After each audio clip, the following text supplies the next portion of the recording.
Welcome back to the Kings, Queens, and everything in between. It's another episode of the Peasant Party Podcast, and I'm your host, Charlotte Warren. And to my right, I have a repeat guest, actually, one of my favorite people to answer, the most fun questions with. Justine, do you want to say what's up and reintroduce yourself? Yeah, my name is Justine. I think this is my third time on the podcast. Little background, I do online coaching, fitness training, and then freelance design work. So a lot of different stuff, and I've shared a lot of my dating, good and bad, on the internet as well. Yes, and you have your podcast, The Villanera. I have kind of shut my podcast down. Really? Yeah. So I started my podcast, I got divorced about 3 years ago, and I started it really going through the healing and talking about that. And I was in essentially an abusive relationship, and I really wanted to share a lot about that because I think there's so much almost taboo, or people will always just being I'm a strong personality, so people will be like, how did you get put into that? And then I have gotten to this point where it just kind of started to feel a little bit like it was almost keeping me from healing at this point. Mm-hmm. So I had people reaching out to me that were dating him or feeling like it was maybe affecting my current dating and moving on. And I was like, you know what? I want to kind of close this chapter and really, really cut all ties from him. Yeah. So I don't know what's next because I do miss the just content creation side of it. And I'm like, do I want to do a Substack? What do I want to do? You're an incredible podcaster. Thank you. Yeah. Yeah, I think I just need to kind of figure out maybe what, and it didn't really feel like I was Villanera anymore. It was what would be that next iteration of that. So figuring that out. Yeah, absolutely. So what else? What else is new? So you're coaching. You're doing graphic design work. Are you still doing improv? I haven't done it in a minute. I just do anything, though, that a lot of my friends are in the comedy scene. So anytime they need someone random or they need a person to sit on stage, I'm like, me, please. Did I see you were in, was it Colton Dowling's TV show, his web series? Yeah. Yeah, so you're becoming an actor and everything, too. Yeah, I did his web series. I do, honestly, anytime any of the comics have a dating show, a dating stand-up show, I'm like, I'll be the single girl who sits up here. Yeah. Wait, what have you been on lately? Wait, what episode of Colton Dowling's show and how do you get to it? I am on the first one, and I think right now it's only on their Patreon, so it is paid for, but I do believe that eventually they'll be rolling it out to YouTube. Yeah. Nice. Wait, what do you play a role in it, or is it a... Yeah, it's really short. I play just a patron. They are running a diner type of thing, and basically Colton fat shames me and it's tells me not to order the pancakes. Oh my goodness. Yeah. That's funny just because you are in incredible shape and I would tell you not to order anything. Wait, what else have you been in lately, or what other projects? What have I done? There's just one of my friends has a dating show that's at Roscoe's. I did that one. I did Austin Pitch a Friend. Ooh, I had Dawn on the show. Yeah. How did that go? I would love to to hear from a participant because he came and talked about what it's like to be on the organization side and how did that go? I did not really get any dates from it. There definitely were some people that slid into my DMs after that I just wasn't necessarily interested in, not to sound rude. And, but it was funny because I would say I had a lot of, first off, I'm there. So anyone could have just come up to talk to me. And the only people that came up to talk to me were actually girls. And they were all just oh my God, we want to be your friend. And I actually have had a couple girls message me from both on TikTok and on Instagram being I loved your Pitch a Friend. Let's hang out in Austin. So it was interesting, but it was also kind of selfishly nice to just see this really this cool PowerPoint of yourself and be yeah, I'm kind of awesome. Yeah. Wait, was it Kylie who did it? Yeah. Oh, so I'm sure the delivery was just incredible. Yeah. Nice. Yeah, and I feel that's always a constant with events. Regardless of how the dating events tend to go or what formula, it's all the women end up making friends with each other. Yeah. And then yeah. Actually one of the other guys that was on when I was there, as a contestant, we DM'd for a little bit. But then it was just kind of the same. I'm you were just on a dating show and you're going to DM me for 2 weeks. Just ask me on a date. Yeah. And I feel it's the same thing. So do you feel and I really liked having John here as a guest, so I don't want to say anything about put anything implications out there about his events because I think it's a cool idea. Do you think that it's a lot of people that go to use it for material or things like that? Kylie being a comedian, but is there a bit of She was a comedian, but I mean, no one else was within that. So one of our friends, Allie, helps run it too, and she's also a comedian, so that's how we knew about it. But I think it's really fun. Yeah. I mean, I think you get a really good sense of a lot of people. If I had to guess, I was maybe a little bit on the older side of some of the crowd. And like I had some guy walk up to me. I guess one guy did approach me at the end and he's like, I just want to tell you, you seem really cool, but I'm 23, so I think I'm a little young. And I was like, oh, thank you. Yeah. Yeah, that was really sweet. But honestly, it was a really fun event. Like I would love trying to get my brother to do it and I'd go pitch my brother or something. Yeah. That would be fun. What else have you, I feel like you're always up to cool stuff in Austin. Like any other like cool ideas? Like I think there was like Sit at the Bar September was apparently a thing that was trending online where it was like telling women to, or whoever, to take yourself on solo dates and just like put your phone down and just see who you meet. Like any cool event type that. things? Yeah. What have I been doing lately? I will say I have been doing, have you heard of The Artist's Way? What's up? So it is a book about building your creativity up, and it's like a 12-week program, and there's journaling prompts and different things. Kind of a hot topic. There's a lot of people that talk about it on TikTok because it does lean slightly religious, where I just kind of like, I'll block that side out. But so one of the things you have to do is you have to take yourself on an artist date by yourself. So I have just been doing and making some lists of things that I'm about to hit 3 years in Austin. And so I had never been to the library. So I did that. I went to the Blanton Art Museum for week 2. And then this weekend I actually just drove out to Bastrop, and Ryan Holiday, he writes like the Daily Stoic. Yeah. He has his own bookstore out there. Oh, really? So I just drove out to Bastrop and kind of walked around and just trying to get myself to the point, do some different things, and you have to do them alone. So I have like a list of different just museums I'm trying to get to and stuff like that, which it's been a fun adventure. Wait, so is it just anything cultural is fair game? My sister would love this. And yeah, you can literally do anything. There's no rules about it. Like you could go to the park and paint. So some of the other things I want to do is there's another museum right now that has like a Frida Kahlo until January. So I'm going to try and make it to that. I haven't been to like the botanical garden yet. But you could literally just go to a farmer's market or anything just by yourself that maybe lets you do something new and kind of like gets creative juices flowing. Yeah. Nice. Anything else on the list besides Frida Kahlo that you want to do? Yeah, I've been saving all of these little DIY things in Austin. There's so many. So there's like a mosaic place, and then there's a jewelry making place, and like a paint and sip. So I think those are I still have 9 more weeks of this, so I think those are up on the docket too. Well, that'll be fun, I think. My sister, I'll tell her about that tomorrow. She'll love that. We're kind of going back to like, I think buzzwords. Have you heard of, because we talked about like, Sit at the Bar September? That's one I've heard of, but I've also heard of one that's a little fun. And I wonder if you've heard of this one. Have you heard of Shrekking as of late? I have not heard of this. Okay. Because I was seeing it. I've heard about it on a few podcasts. Like I am chronically online, annoyingly, and it's come up on TikTok, all of that. But it's another dating buzzword. We always like to cover those. But basically, so Shrekking the idea is you are intentionally dating someone that you're not attracted to in hopes that they will treat you better than a more attractive suitor. So you are going for somebody that you find, less attractive than what you have typically dated, with the idea that they will be so stoked to date you, like a Shrek.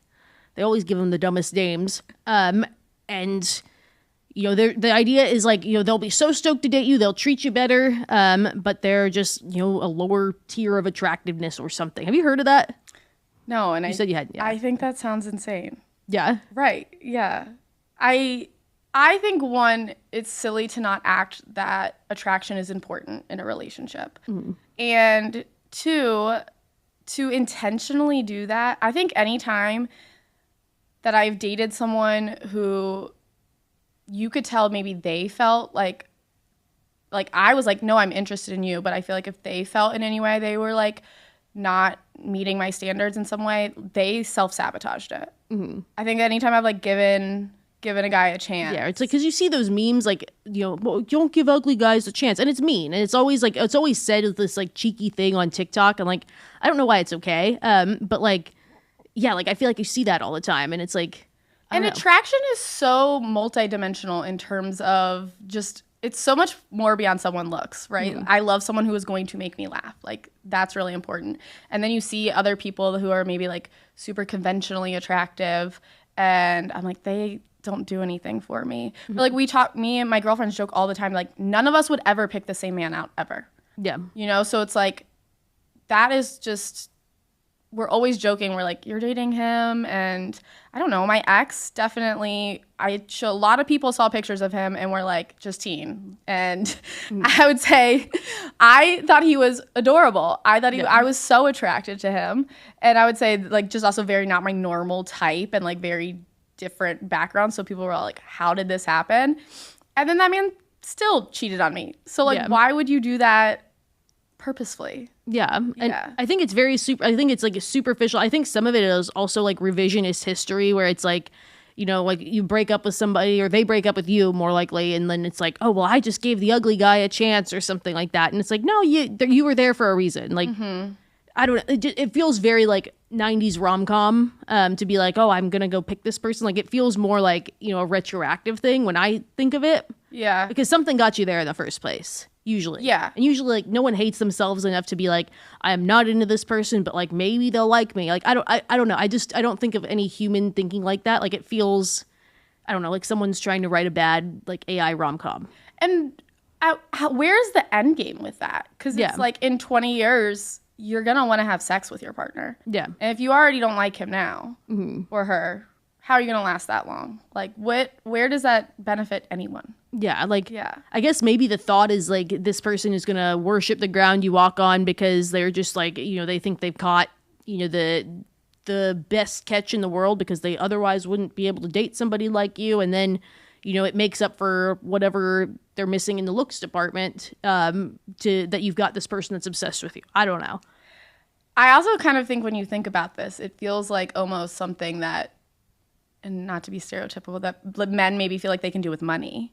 Where it's like if they're maybe less attractive kind of thing, like if they have the upper hand where they make a lot more money than someone, then like someone's going to treat them like it's like, I don't know. It's always just like creating like a power dynamic that feels weird. Yeah. Yeah. Like I think anything that's like anyone consciously doing that is like, it's mean. And then it's also setting yourself up for disappointment. Cause I do think like, I do think there's a version of this. Cause like I've heard people say like, oh, like this is very gendered. Like a man wouldn't, you know, men wouldn't do something like this. Like, I do think that there is something to be said that like, you know, men don't really just go on dates with women they're not attracted to. Like, I think in general, like women are kind of more like 3-dimensional where it's like, you know, yeah, like, you know, maybe there's something here that I'm not seeing. Like, you know, just like if you are kind of like iffy on a guy and you're like, I'm not really into it. Like, how many times will like your friends be like, you know, but he's really nice, but he's really funny. Like, no one's saying that to a guy who's like, yeah, she doesn't do it for me. Like, yeah. No, I mean, last summer I went out with this guy. He was asking me out for like 3 months. And I finally was just like, okay, fine. And then to that point, though, he turned out to be awful. And my roommate is also, I'm 5'8" and a half. I probably am the least picky about height about my friends. But like this guy was short. And I'm like, all my friends, give him a chance, give him a chance.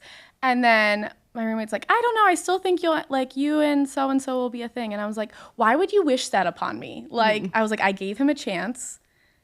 He did not show up in any way. He very much self-sabotaged it. And to the point, I think girls will be kind of like, you can wear me down if you're super nice, if you're funny. Eventually, I'm going to give you a chance.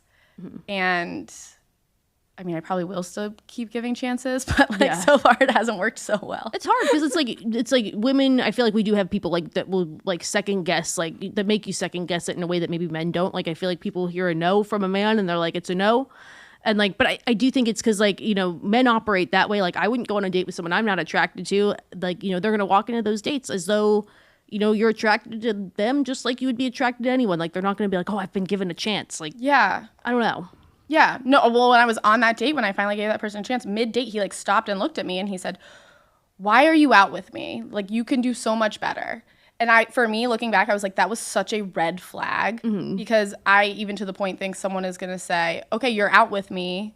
Let me show up in a way that you deserve versus you could do so much better. And then I'm going to go ruin it and prove it to you. Yeah. Wait, any chance he like meant that as a compliment or something? Like, oh, you know, you He did, but I could just tell. I mean, he definitely meant that as a compliment, but I could just tell that I was like, your insecurities here are going to like not play out well. Like if you're already feeling this way, and like I looked at him and I was like, I'm here because I want to be here. Like I'm enjoying my time, and it just, yeah, like it definitely was meant to be a compliment, I think. Or like I think it's when anytime a guy says like you're too good for me or something like that, obviously that's meant to be a compliment, and I think it's actually like a red flag. Yeah. I also think delivery matters to those two, because you can feel it if someone's like, what are you, like you're so like you're gorgeous, like you're too good for me, like what are we doing here? And then they're normal, and then there's like, what are you doing here? You're too good for me. Like it's like you can feel it. Like there's two different ways to do it, I feel like. Yeah. But yeah, like, and like I do think, because I think, of course, I've like heard other podcasts like talk about this term, like when they're like, oh, this is a kind of a woman thing. I do think I've kind of heard the male version of it, just as a person who's like worked in male dominated industries and like hears those water cooler conversations. Not that they would ever come up with a kitschy buzzword for it, but just sort of like that, like I'm going through a slump, and like, you know, who's available? Like, oh, like she seems lonely. And like it's sort of it's more of like a, oh, you know, she'll just, you know, seems like she's lonely, like she hasn't, you know, been on, it seems like she hasn't been on a date in a while, like, you know, she'd probably be down, and like, so it's this very like presumptuous. I don't think they would ever call it Shrekking. I don't think they would retroactively talk about it that much, but just sort of like a, I'm in a slump, and then someone's like, well, what about her? Like she, you know, she doesn't really have anything going on, and it's like I see that. I actually just heard someone say, I can't remember to the point what the buzzword is, but it was a man, and he had a word for like a last call, end of the night, it's 2 a.m. Who am I going to hit on? Because it's better than nothing. And he had a word for it. I don't know, like the last call sprint or something. And he was talking about, oh, you know, it was the end of the night, and probably just hitting on anyone kind of thing. Like, who can I go home with? And I was like, that's awful. Yeah, but I feel like that's a version of this. But it's more of like a, you know, who would be down, like who's so desperate, and it's sort of like, I would think, like based on what I have observed, they tie that to like attractiveness or being single or like, you know, has had some bad dates lately. I don't know. Yeah. But that is the latest in TikTok-y dating buzzwords. Cool. And I figure you would be. I feel like am I getting old that I don't know all these buzzwords? No, wow. I'm chronically online, and then of course I get like weird comments and TikTok stuff. So I was kind of like, I was also just like, I feel like this is a thing that you could describe as something else. Everyone just wants to slap a new name on a buzzword so they can call it theirs, even though like everyone's heard slump busting and, you know, why give ugly man a chance? Like it's been the same thing. Yeah. And I feel like you could help with this question. I feel like maybe I've asked you a version of this before, maybe for like both sides, like being, you know, a public figure in some ways, and then, you know, dating and interacting a lot with like, you know, the Austin comedy community, which, you know, a lot of us Austin comedians have done very well and have been, you know, nationally recognized and stuff like that. But someone wonders about sliding into the DMs of what they would consider a lower level celebrity. She says, I'm trying to get bolder when it comes to how I, 28 female, date, and I have heard a handful of stories about women who have successfully slid into the DMs of famous people. I don't mean Justin Bieber level famous or anything, talking more like big podcasters or comedians, semi-popular bands or DJs, that sort of thing, but still famous nonetheless. There's a pretty decent sized podcast where the hosts live and record locally. And one of the male co-hosts I know for a fact is single. He's discussed it on the pod. Any tips on how to best slide into the DMs in a way that doesn't come off like I'm offering myself up as a free hooker, basically? Not trying to get my expectations too high that it could become something, but I just don't want to end up in a situation where it's thought to be a super transactional hookup. I've known of a few DM slider girls who ended up doing that, and some were fine with it. Anyway, any tips? Don't DM any comics. Never DM a comic. You don't want to date them. But I actually do think a lot more celebrities will respond to DMs than you think. Yeah. I mean, this summer I went to Kip Moore and he responded. I like slid in the DMs, like, and nothing, you know, I just literally asked, like, are you going out after the concert? I do the same thing. Yeah. It's so funny because people are always like, I wish I had the confidence of a straight white male. And they're just talking about like applying for a job that has like 2 more years of experience than you actually have. I'm like, oh, that is rookie stuff. Like, I'm just like, celebrity's going to be here. I'm like, where are you going to be? Like, yeah. I hear a movie's coming out. Like, I go find the casting producer. Like, who's casting this movie? I want to be at it. And it's like, I do that stuff all the time. No, and Hoodie Allen was in town. And, like, he is a menace in DMs. He's leaving leaves voice memos like crazy. Have you gotten a Hoodie Allen voice memo? No, but I was definitely DMing him after I went to his show, and then I think he's engaged now. So yes, yeah. But he left a lot of voice people memos. they DM, they respond, which is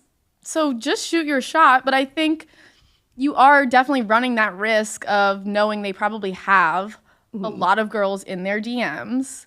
And I guess I would go about it and say something where if he's a podcaster, like, can you relate to something they said on the episode? Or can you specifically say something that he has a reason to like spark a conversation versus just being like, hey, what are you doing tonight? Yeah. And then just start it from there. I think sometimes we're so chronically online that we forget people are human. So it's like, if you saw this podcaster at a bar, right? If you're sitting alone at a bar, how would you go talk to them? Like, you're not just going to walk up to someone and be like, hey, let's go on a date. You would go and you would have an opener. And I think if we take some of that stuff that we would just use in normal day conversation and pull that online. Yeah. I mean, that's what I think. I run online businesses, and that's what we talk about all the time. We're like, don't go in with like a sale. Yeah. Like, connect with someone and like act like they're showing up and having a conversation. And then you're also not going to look quite as silly if they decide to not respond to you. Yeah, like, I think the more serious you make it come off, like, the more desperate it kind of seems. Like, I do think, like, if you say that this podcaster is somebody that you like, you have heard their inner thoughts and stuff, like, you should go in with something that relates to those. Like, it shouldn't just be like, what's up? Like, you've heard them talk about a thing like, hey, you talking about this? Like, I actually know of a great place for blank. Like, let's go. Or, like, you're talking about, you like golf, like, do you want to practice, like, go to Top Golf? Like, I would have, like, a plan like that in mind. Like, I know some people are like, oh, I want it to feel like I was pursued. Like, you're already pursuing, so that goes out the window. Yeah. But I think that also, like, sets the tone and expectation as well. So, because the second it's, like, this big up in the air of, like, hey, like, I think you're interesting, it kind of gives them room to be like, okay, cool, like, I'll be out after my show or something like that. Or, like, I'll be out, like, cool, I'll be out. Or, like, oh, you, like, want to swing by, like, the second you're like, oh, yeah, like, I know of this place that relates to this thing that you talk about, like, I'll show you this. And it's like, oh, cool. Then there's already a date built in that's not like, let's meet up at late night or something like that. Yeah. And worst someone's going to say is no. Yeah. Yeah. Like, who cares? And then you go on about your day. And to the point, it was like, when I was sliding into Kip Moore's DMs, I'm not like, oh, he's going to take me on a date. No. But I'm like, if he's going out somewhere, like, let's go get a drink. Let's have a fun story.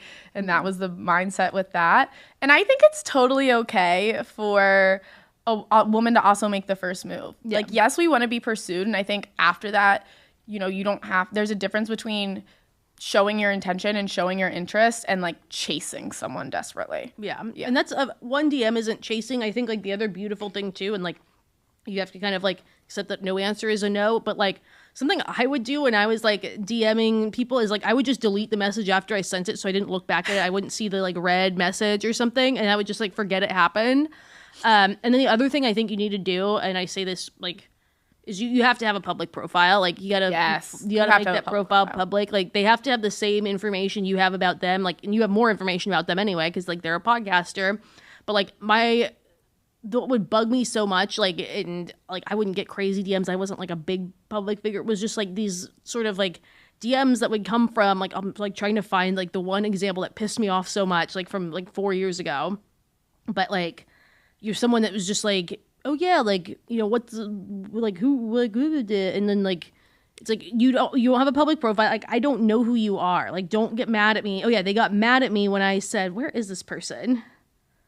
Well, back to pitch a friend, I would say the majority of the people that DM'd me, they didn't have a public profile either. And I was like, I am not just going to go out with your little tiny Instagram DM this big. Oh, yeah. Like this person says, hey, you. And this is like, long before I ever met Buddy. He's like, what's good? How long have you been in Austin anyway? Like, and so that's like a thing that you would send to like, and when I was single, I was this like person that would go out and like meet people a lot. Like I was just like, do I know this person? They have a little picture. They have a private profile. And I wrote, hey, sorry, do I know you?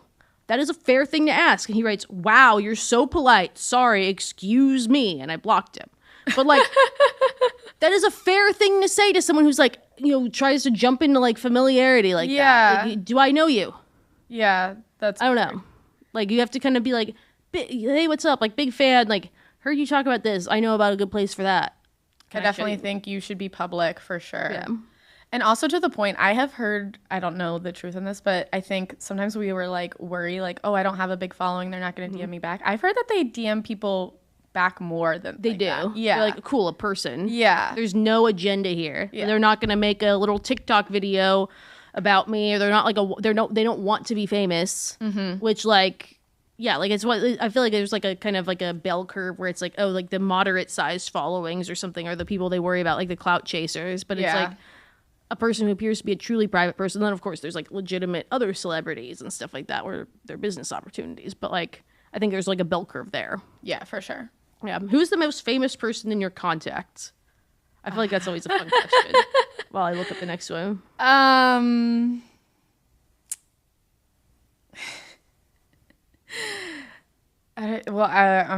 feel weird answering this. I guess we'll go with Uncle Laser. Okay. He's decently famous right now. He is. Yeah. People dress up as him as Halloween, so that's kind of weird. He has a look. Yeah.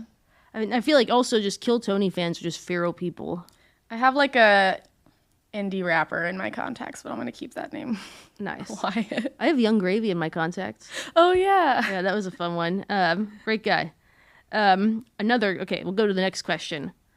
Okay, would it be weird to meet a hinge date, 32 female, at a concert I'm 30 male going to with a female friend? I, 30 male, live in a western U.S. city with a big music scene, and most of my free time is spent hanging with friends, rock climbing, skiing, and going to concerts. Okay, you live in Denver. You didn't say that, but I guess. Anyway, I was planning on going to a concert next week with one of my close friends, 35 female, who happens to be a woman.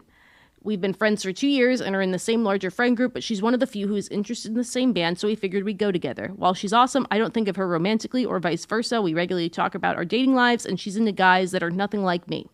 Anyway, I matched with a woman, 32 female, on Hinge today. Come to find out, she's actually going to this same concert and floated the idea of meeting up there. Not to go together as a formal date or anything, it sounds like she's going with a group of friends, but to basically just do a meet and greet since we'll be there in the same place. At first, I thought it was a cool idea, but then it hit me it could look kind of odd for her to see me there alone with another woman. Am I wrong in my thinking here, and is this a valid concern? Should I give her a heads up beforehand and trust she will recognize my friend as just being a friend and nothing more? Should I instead suggest a regular date to avoid awkwardness altogether? Thoughts? I think if you are going to meet up with her, 100% you have to give a heads up. Like, just say, hey, I'm going with a friend. We're just friends. And I also don't know that I would pick that as a meetup. If she's like with a group of friends and I'm going with my friends and I just want to go and enjoy the concert and we've never met before, like I think to me it feels different if you guys had a date and then you maybe just like run into each other and you say hi or something like that. But I personally would just be like, hey, I'm going to be there too if I happen to see you, but I probably wouldn't go out of my way for that. But I would 100% be like, just so you know, I'm going with someone who's just a friend. Yeah. And you just have to hope that they trust you with that. Yeah, because I feel like we're in a weird communication like spot with it, because it's like she's already said like they know they're going to the same concert. Like I don't know how big this venue is or like what the seating things look like. I'm always a person where it's like if someone's gonna be somewhere, I have a way of bumping into them. That's just my luck everywhere. So like that would like probably cross my mind, but it's like she already knows he's gonna be there. He said he'll be there. She's the one who floated the idea of a meetup, it sounds like. So it's like he's kind of in a weird rock and a hard place where it's like if he says like, oh yeah, I'm there, but like wait, let's not meet up yet, then he's sort of like looks like he's hiding something. If she bumps into him and he hasn't given her this heads up, or he's like dodging her and she happens to recognize him, which she might, like then he sees him there with another woman. Like this is also still just like a Hinge match, so like if that does happen and she's pissed off because she thinks you secretly have a girlfriend, like you know that it's just a Hinge match. Yeah, and also to the point, I think we all just need to normalize too that when you are just starting, if someone is on Hinge and you haven't been on a date, realistically they probably are dating other people. Yeah. So we have to just, I think sometimes people are so quick to cut people off. They're like, oh, he's talking to any other girl. You know, I mean, that brings up like the tea app to me where people haven't even met someone and they're like, any tea on this person? And I'm like, you don't even know them yet. Like, go on a date first. But as someone who, to the point, I have a lot of guy friends, and it would be probably an issue if someone was going to get jealous about that right away or like have an issue with that. So yeah, because I think like if she's like insistent, like, oh yeah, like let's just meet up, or like I'm here, I'm there, it's like you realize they're in the same section. Like, I think just like, oh yeah, like I'm going with my friend. It's also like, then that way it's like, oh yeah, this is so and so. And like, I'm sure that like female friend's not going to be weird. Like, I'm sure she'll probably go out of her way to be like, nope, not us. Like, I'm into other types of guys. It's like, that's where I'm like I wouldn't offer this up, but it's like if the Pandora's box is already open, she knows you're going to be there. Like, she could bump into you and recognize you. Like, that's sort of where I'm like, I don't know that you could like someone that much that's just a hinge match, but like, yeah. And to the point, I think, what's the venue? How easy is it? Like, I'm not going to go out of my way, but if we are in the same section or it's like a lawn type of thing, I think that all feels different. There's a lot of different variables within that. So, yeah. And I think like if you're just, and I think it's also just fair too to just be like, is she going to be like crazy jealous or be like, who is this? Like when you just are like, oh yeah, this is my friend, and it's just some chick that's sitting there normally. Yeah. Like I think it's normal too. I mean, this summer I was seeing a guy for a little bit who lived in San Antonio, and I had to go to San Antonio for a wedding, and I was going with a friend, and I was just trying so hard to like make sure that person knew. I was like, he is a friend. I was like, but I'll be in San Antonio. And from the guy's perspective, he was very like, I don't know, like any girl with guy friends, like they just want to sleep with you. And I'm like, do you want to sleep with all of your girlfriends? Yeah. Like, that's an issue. And me and my friend, literally, he was seeing someone too.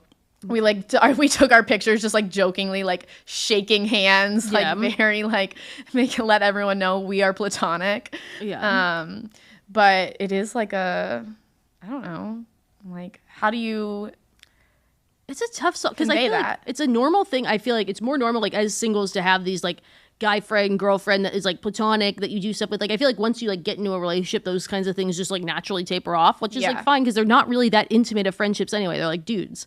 Yeah. But like I feel like that's normal to have, and it's not like a sign that like this dude's gonna be like your buddy, stick around. This is my best guy friend. Like when you're in a relationship, it's sort of like when you're single and you don't have like a built-in friend to go to a concert with or a built-in something date. Like sometimes you go down the list of who's in the friend group, and like sometimes that includes dudes. I don't know. Yeah. I think anyone that met my guy friends too, they'd be like, oh yeah, she's not, they're all mean to her. Yeah. That's kind of like the beauty of a guy friend sometimes. It's like they just rip on you. So I think, having that, and also to the point, if you can't have friends of the opposite sex, that's weird too. Yeah. Yeah. And like, I don't know. I think it's like friend exists on a spectrum. Like I think anyone who's like hears the term like friend, like, oh my God, she has a guy friend. It's like, and then they just assume it's like one of those, it's my best guy friend. Like, I can't live without him. It's kind of like, that's not every friend. I don't know. No, yeah. So no, would you tell his wife? She says, I am so mad. This guy, my ex and I broke up 2 decades ago, but I reconnected a few times and since and have hooked up. I was always in between relationships and thought he was too. Well, recently he reached out and I got divorced last year. So we started texting and FaceTiming. Things were getting hot and heavy. But at one point, out of the corner of my eye, I thought I saw a ring. I got real mad and really, really mad because I just divorced a cheater and also because that's fucked up. Well, before I had seen his ring, he'd followed me on Spotify, and today I looked and was able to figure out he does in fact have a wife. They got married barely 2 years ago and she announced she's pregnant. It gets better. When I told him how screwed up it was, that he was trying to cheat, he said he wouldn't get caught and sent super sexual texts. I feel horrible for her, and now I'm wondering if I should tell her. What would you do? I would personally want to know, but I don't know if I should tell her. Should I tell her? And if so, should I do it anonymously or come clean about everything? What do you think? Hell yeah, I would tell her. I would want to know. Mm-hmm. She has the information. She can do with it what she wants. And that is bad enough, I think, to tell. Mm-hmm. I think there's obviously little like micro cheating or something, if someone's like the hey girly, because Annabelle and I've talked about these like hey girly type messages, like, and some people like have gotten like not all of those messages are created equal. Like I know people who have got them and they're just like, yeah, like that was he wasn't in the picture at this point, so like like hey, like we were dating. It's like I met him like a week, like just so not all those messages are created equal. Some people really feel the need to send those whenever, and then but that's a clearly cheating situation. No, that's clearly cheating. She deserves to not be in that. Mm-hmm. Like I feel terrible for her that she's pregnant, and like that means you are connected to someone forever. Yes, but I think a relationship is built around honesty, and then let her decide if she wants to try and work through it with him. if she doesn't believe you, whatever. But there's no way I would keep that quiet. Yeah. Yeah. And because you've obviously had like experience in this area, like how would you want to be told that a significant other is cheating on you? Like, there's no right way to tell someone that, but is there like, do you want to know who the person is? Like, do you want the opportunity like to talk to them? Like, I think some women also fear like when you break really terrible news like that like it's going to come back on you in a really crazy way, like that you're going to, that's how, like some people say, like that's how murder suicides happen. Like, like what are your thoughts, like kind of being on one side of that? I mean, I am the kind of person that wants to know everything. So, after my last relationship ended, it's been like 2 or so years, year and a half, I was like blindsided by the breakup essentially.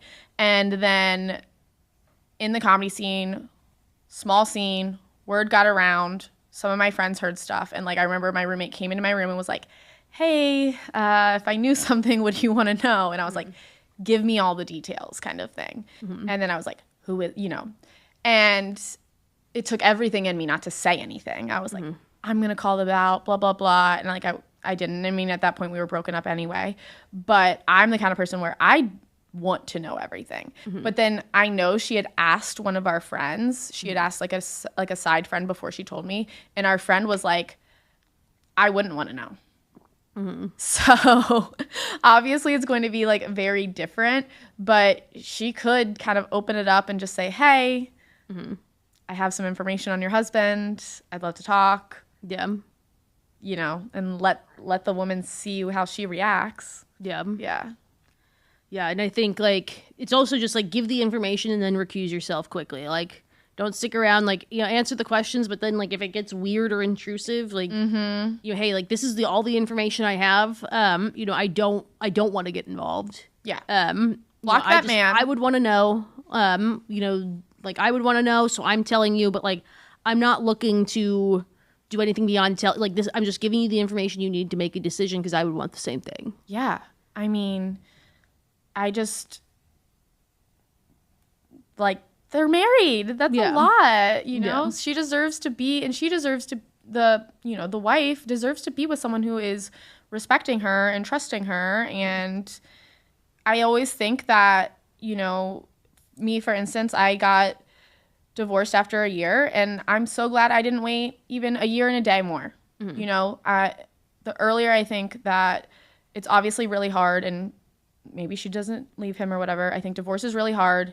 And like, I'm always upset with myself that I got married and stuff, but I'm also really proud of myself that I didn't stay any longer than I did. It's like, as soon as you can get out and that feels right, it's so important. Yeah.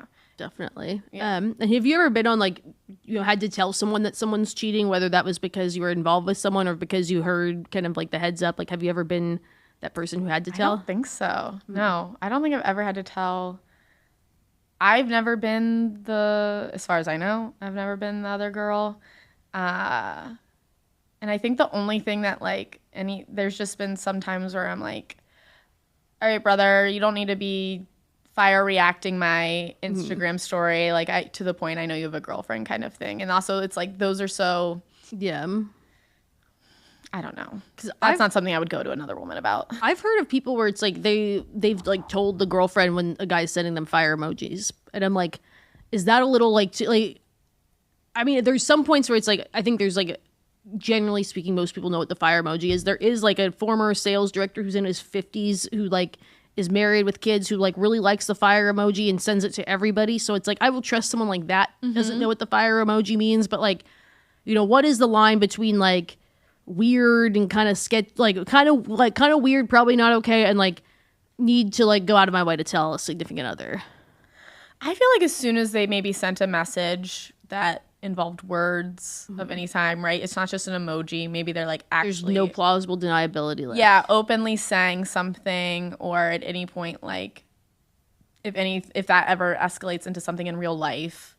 But at the same time, right? It's like, sometimes you got to protect your own peace, and is me going and telling a girl, hey, your boyfriend sent a fire emoji, which most girls probably aren't going to leave their boyfriend over that. And also, I would say, like, have you said anything to the guy first, right? Like if Yeah. he's sending that to you, set the boundary and be like, hey, I know you have a girlfriend, please stop. Yeah, like what are you? Yeah, 'cause Yeah.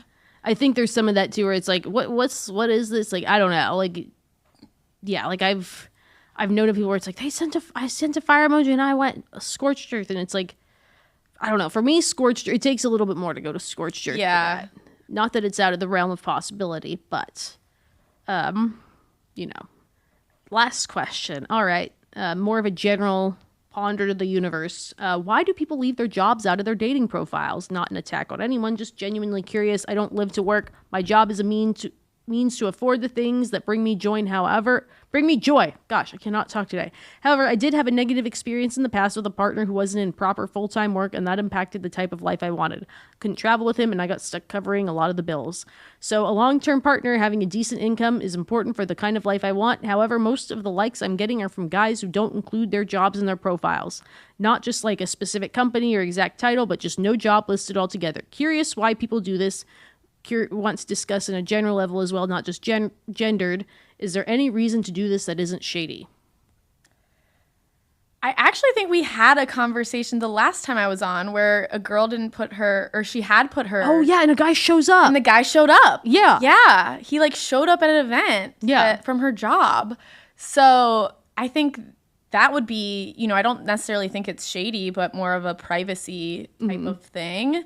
And I think if they were being like shady or trying to hide something to the point, like if you're not putting where you work, right, you could also just lie about what you're doing. But I think that's also something that if we're also going to say, I don't really live to work, and why we judge people a lot based on their career, right? And so maybe it is someone they're like, that's the least interesting thing about me, or, I'm an accountant, but that doesn't define who I am. And I do think in America, we get made fun of a lot for when people are just like, oh, what do you do? Like, it's the first thing we tell people is like, we're so ingrained in our career.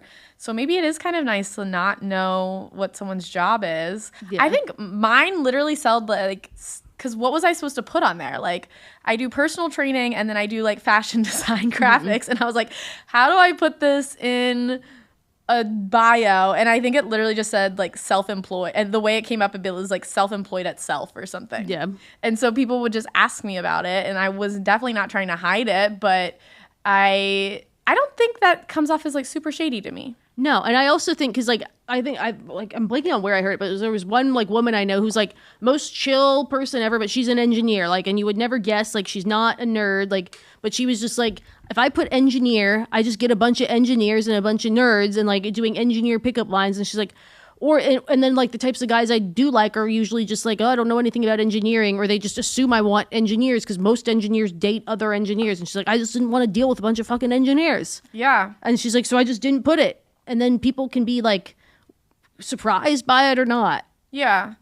And I mean, it's similarly, again, I know so many of my friends they have jobs, or then they're also comics, and then they're like chasing that dream. And okay, what do you put in there? It's very non-traditional.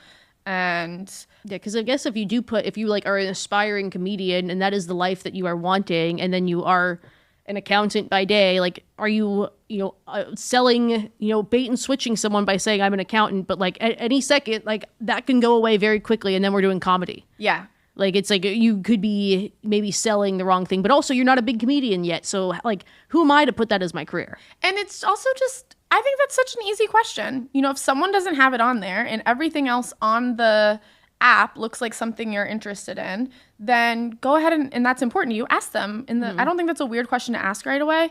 And I've been off the apps all year. I was like, I'm done with them. I'm done with the apps. But when I was on them, one of the things my therapist had said to me is, stop looking at this like it is a resume. If you had just met this person to the point sitting at the bar alone in September, would you go home and be like, oh, I met this cute guy? And be a little bit more open to that versus like we sit there and we like are analyzing all this stuff, and like kind of similarly, like we're going through it like job applicants and trying to bring some humanness back from that and say like, is everything else lining up, Yeah. And I usually think like if you're an educated person who has a good job and like the qualitative answers kind of match up to something you would say, you can probably trust that they'll be like they'll be doing okay. Like my like litmus test, because people always be like, well, how much money would a guy have to make if you want to date them? And like I would always say like I never thought about that. I would never ask that because it's rude. But also, like, I always just operated under the idea of, like, if he's in the same room I'm in, he's probably doing okay. Like, everything, like, there are invisible barriers to entry everywhere. Like, if you can afford to, like, use your disposable income to be at this music festival or show and, like, not look like you're freaking out about how much, you know, pennies are in your wallet, like, generally speaking, like, you're probably right around where I'm at. Like, maybe more, maybe less, but, like, not that far off. I don't know. Yeah, and I personally think ambition and drive is so much more attractive to me than income level. And so one of the things, my very first boyfriend, not my first boyfriend, like my first like adult, like we dated like end of college into like adulthood. And I broke up with that man because he didn't really have like career ambition, and I was like really turned off by it. Yeah, he's set for life. You know, figured out later, like trust fund, living off like all sorts of things from his family.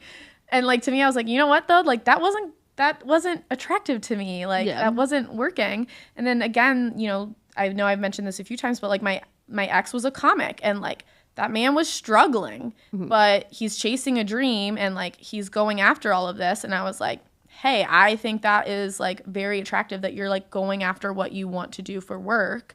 So I think that is way more kind of important to me as someone who, obviously you want them to be able to travel with you and stuff, but as someone who's like, hey, I take care of my own bills. And if I can take care of my own bills, then like that's enough. Yeah. Yeah. No, totally agree. Maybe I think I have a few more if you want to do one more. Yeah. Like we're going through these, but you are so good at answering these questions for me, which I really like that. When do you tell someone you're seeing others? 43 male here. I've never dated more than one woman at a time. Relationships either turn long-term or fizzled after a couple dates. I never had a rotation. That felt unfaithful to me. Now I'm on the apps and I have some matches, ages 28 to 42, a few successful first and follow-up dates. I'm looking for a long-term partner, but just not looking to dive into the first woman I click with. And if someone I'm into asks me out, then I want to say yes without feeling the ick, as the kids say. Don't say that. You sound old. Anyway, my questions. How many people is it socially acceptable to date at once? And do I need to tell them I'm seeing others? And if so, when? I thought honesty was paramount, so I once mentioned it before a first date and it scared her off. Personally, I don't care if women I'm seeing are dating others unless sex is involved. And even then, I would just want to know for, safety reason, but still it feels unusual to me to be dating more than one person at a time. I'm a dad to a 15-year-old girl, so I try to treat others how I want to be treated. But maybe I'm overthinking what is normal in 2025. There were a lot of questions in there. Yeah. One, to the point, I would find it kind of weird if someone openly just said on the first date, I'm dating other people. Yeah. Especially if you meet on the app, I'm assuming that you are. Yeah. Like, obviously, that's probably going to happen. It also comes off like you're using it like a bargaining chip kind of thing. Like, hey, I'm here. Like, by the way, I have options. Like, look at me. I'm a hot ticket item. Yeah. And then I think obviously, I do think if someone asks, the right answer is to say, and be honest. Yes. And then I think that you stop dating multiple people when you maybe get to the point of like, hey, I would be really upset if I found out the person I'm dating was still dating other people. Yeah. That's kind of how I try to lead it, of like, how do I treat people the way I want to be treated? Yeah. And so if I get to a point where I'm like, oh, I would be pretty upset if I found out he was like still on the dating apps or still doing this, then I'm like, I shouldn't be doing it either. Yeah. I think as long as things aren't official, like there is no like inherently like wrong thing, like it's not cheating, but there's also like a big gray area. Like I think don't ask, don't tell. That was a policy once about other stuff, but I think that there's something to be said there. Like I think, if someone doesn't ask, maybe they don't want to know. Like if someone just transparently told me that, I would be like, what are you trying to do here? Like, are you trying to be like, by the way, like the deal's going to go away quickly, like, sign on the dotted line. Like it would feel to me like this is your competition. Yeah. Like this is your competition, showboat. Like I would feel like that.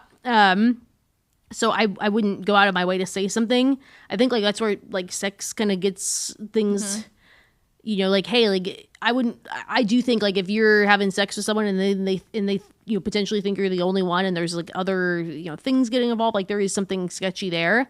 But like, I think it really I think it depends. And it's one of those, like, it's a personal preference thing versus a right and wrong thing. Like some people are serial daters. Like you know, I, like as a person who did not like to date multiple people at once, and like some of that was just like, you know, I'm always a person who just has a way of bumping into people. Like, you know, the thought in my mind of just like, I'm going to bump into this person, I'm going to mix up stories, like, you know, I'm going to get spread too thin to be able to get to know one person. If I like, what if I mix up, you know, who's who? So I never did. Like, it was just like, it was also just like, you know, how do I really get to know anybody? I never liked to do it. Like, it was also just like, if I, you know, if I went on a date and I have a desire to go back on apps, like, how much did I really like that date? So personal preference. But I think it really just comes down to like, you know, what works for you, as long as like you're not in a relationship. I do think though, like there is something sketchy when like, you know, you've decided you want to pick someone and then, you know, the next day you're like, hey, like let's be in a relationship. And like the day before you're like telling your other options. Yeah. You know, like, hey, like I don't see this working out. I found someone, but like the day before you were open to, or were going on other dates. I think there is something weird about that. Like I do think there's this gray area where things kind of like fade from dating to like into a relationship. I don't know. Yeah, there's like a natural little bit of time of, okay, we're not exclusive yet, but I don't need to keep entertaining people. And yeah, if you just totally flipped a switch from one to the next, that feels weird. Yeah, I would imagine though, if you're dating naturally, it's everyone else is going to taper off. And to the point, I don't think I've ever really dated multiple people past maybe like 2 dates kind of thing. Like, okay, there's maybe like 2 guys I've gone on 2 dates with, and then eventually like one of them, no one's like, there's not that many guys out here lasting like for a long time to be dating multiple people. And then I think going in with sex, it's like, we're adults, you know, if you have not had any conversation around exclusivity or anything like that, wear a condom, make sure you're getting tested. Like, if you are going to be intimate with someone, then you should be able to have these conversations with them too. So I think that's important. I do think it's like, you know, if you're not being honest with someone and you do bring in essentially like their bodily health, and like you're not giving like full consent, like that's not giving consent to me, really. Like, if you're like hiding that you're with other people, exactly, like that's not consent. And I also think like if you are going to be this person, like I don't want to say it like puts you in a position of power, but it sort of does, where it's like if you are getting strong hints that this person is like only dating you, and like they haven't come right out and said it, like some people are like, well, you know, I only acknowledge what's said aloud. Like I think you do kind of have to take a position of being like hyper aware of like, you know, hey, like if they're saying I'm a one guy, like one girl kind of person, like, and you know, they haven't outright said like I'm only dating you, like you kind of have to like pick up on those. I also think too, like because I feel like there's a lot of pressure where it's like, oh, like, you know, everyone like you should always like, don't ever put your eggs in one basket. Like I feel like there's a lot of like old people that never experienced the dating apps who are just like, you can't put your eggs in one basket. Like, you know, you're going to get too invested in this one person. Like you don't have to multi-date. I feel like there's a lot of people who are like, you always like, don't ever, you know, get tunnel vision, blah, blah, blah. But it's like, if it doesn't feel good to you, like you feel guilty, like you go on there and you call someone the wrong name, you don't like the idea of like getting a text from somebody else when you're on a date, like maybe it's not for you. It doesn't have to be. No, and I've been seeing someone, and I was like telling a friend about it, and she was like, well, are you like still dating other people?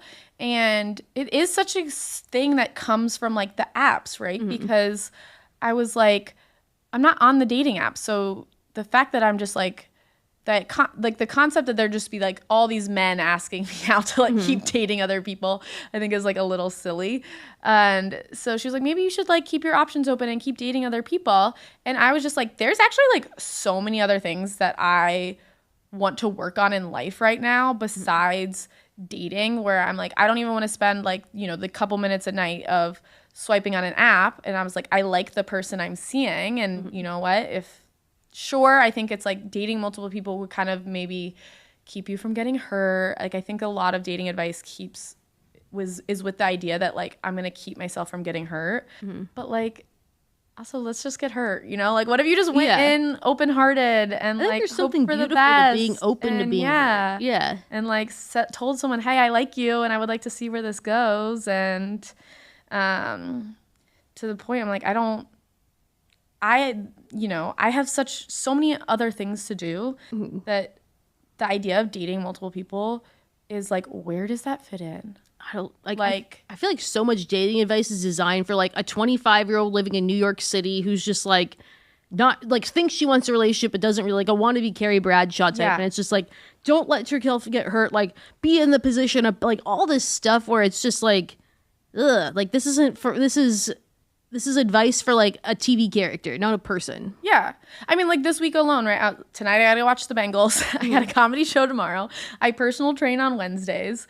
Like I have, something else this weekend. And then it's like, okay, I also need a day to myself. So it's like, there are not multiple people fitting into my life. And it is gonna take someone that I am excited about and like feel special to be also like, hey, I'm gonna make time for you a priority. Yeah. So. Yeah, like you can get spread too thin that you don't really get to know anybody. Yeah, it was funny if you like maybe it's probably like a month ago or something when I was seeing this person. I said, "Oh, I have plans we're running errands." I was like, "I have plans at 7." And he was like, "Oh, what are you doing later?" He's like, "If you don't mind me asking." And like you could kind of tell he was like naturally had asked that, and then it was kind of in that weird spot of like, well, yeah, like maybe it's another day, like yeah.